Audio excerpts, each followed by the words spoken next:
Hi, this is John from Practicala, and I'm going to review this Schrade SCHF27 fixed blade knife.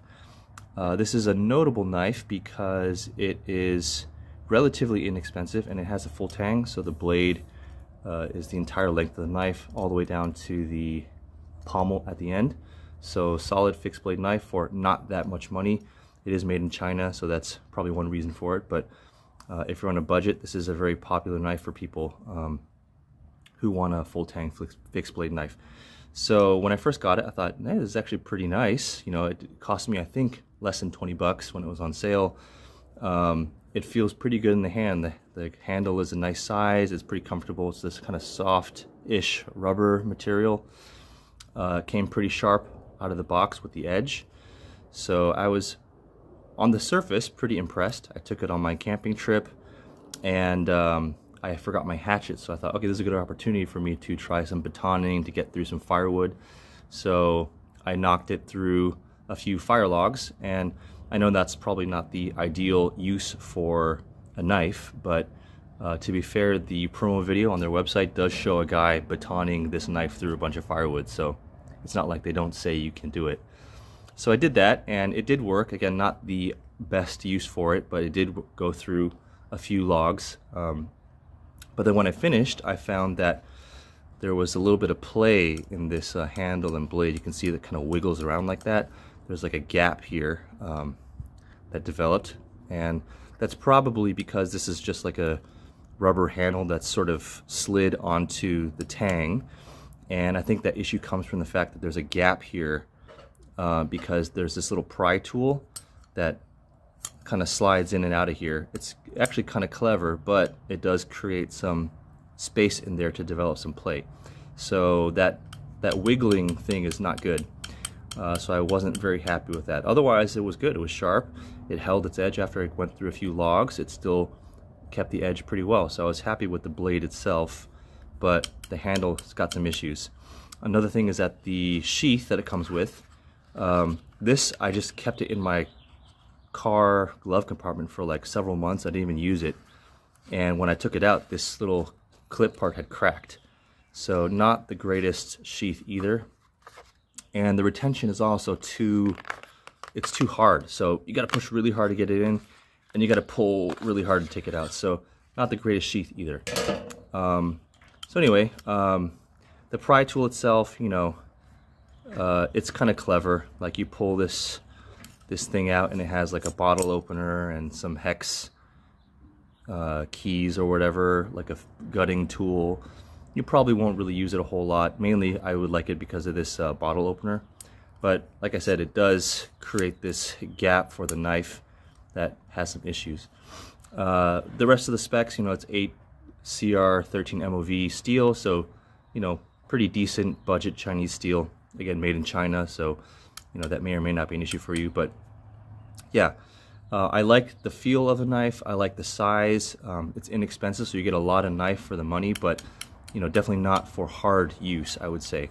Now, I did contact Schrade because they have a lifetime warranty, and to their credit, they are very good and very responsive. You know, they emailed me back overnight, basically, and they sent me a new one. So that's what I have here, and it looks very similar, but they did make some significant improvements, I would say. This is the one that you would buy now. So you can see that the blade profile is pretty much exactly the same. The handle profile also exactly the same, but the material is now, I should say here, AUS 10 steel, which is slightly better steel, so better grade of steel. The handles are G10 instead of this rubber, and they've been bolted or riveted to the tang. So now you won't have the issue of sliding. It is a little less comfortable in the hand because it's harder than that rubber. It's also a little thinner, so it doesn't feel the hand quite as well, I would say. But it does still feel pretty good. Good sized blade. And you're not going to have that play issue. They also removed that tool probably for that reason. So you don't have that clever little pry tool, which in reality you probably won't use very often. So you won't have any of those problems anymore. Better steel, like I said, and the sheath is also a little bit better. This piece here is thicker and bigger than the original one. You can kind of see the difference in thickness there. And this is a clip rather than this sort of loop that you have to thread your belt through. Also, the retention is slightly different. Don't know if you can tell, but the actual space for the knife is shorter on the new one. So when you remove the knife, you can get a better grip on the knife because there's more space to grip it. So, and the retention is not quite as stiff, so it's easier to take in and out. So the sheath has been, you know, marginally improved, and they've also, you know, made these little spaces for straps bigger as well, and the little rivets for the holes are bigger, so it's easier just to mount wherever you want.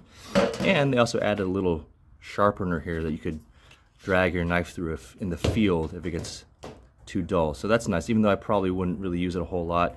But if you don't have your whetstones with you, you can kind of sharpen it real quick in a pinch. So that's sort of a clever little addition. So yeah, they did make some pretty good improvements to the knife that got rid of the main issues, I would say. So I'm definitely excited to use this now. Now the cost did go up a little bit. I think the list price on this is like $30-something. That's a pretty good deal again for decent steel, AUS 10 steel, full tang, fixed blade, G10 handle. That's pretty good specs for the money. But you can also get like a cold steel SRK for $30 to $40, and that's arguably a more popular knife. So it's kind of up to you, you know, what works for you. Now this is a bigger knife. You know, the SRK is I think 6 inches. So this one, you know, you get a little more for the money, but it's made in China. SRK is made in Taiwan. So again, you kind of have to decide whether that's worth it to you. So anyway, this is the knife that you'd be buying now if you got a brand new SCHF27. I think they've made enough improvements to make the knife pretty worthwhile. Again, feels good. I like a big knife, you know, like if I'm going to carry a fixed blade at a campsite, I just like having the big blade to, like I said, do some batoning or cut through some rope. So yeah, I would recommend for a budget knife. Not the best knife ever, but for the money, I think it's pretty good if you are on a budget and you want something that you can kind of beat up and not feel bad about. Probably a decent choice, I would say. So, yep, that's it. Thank you.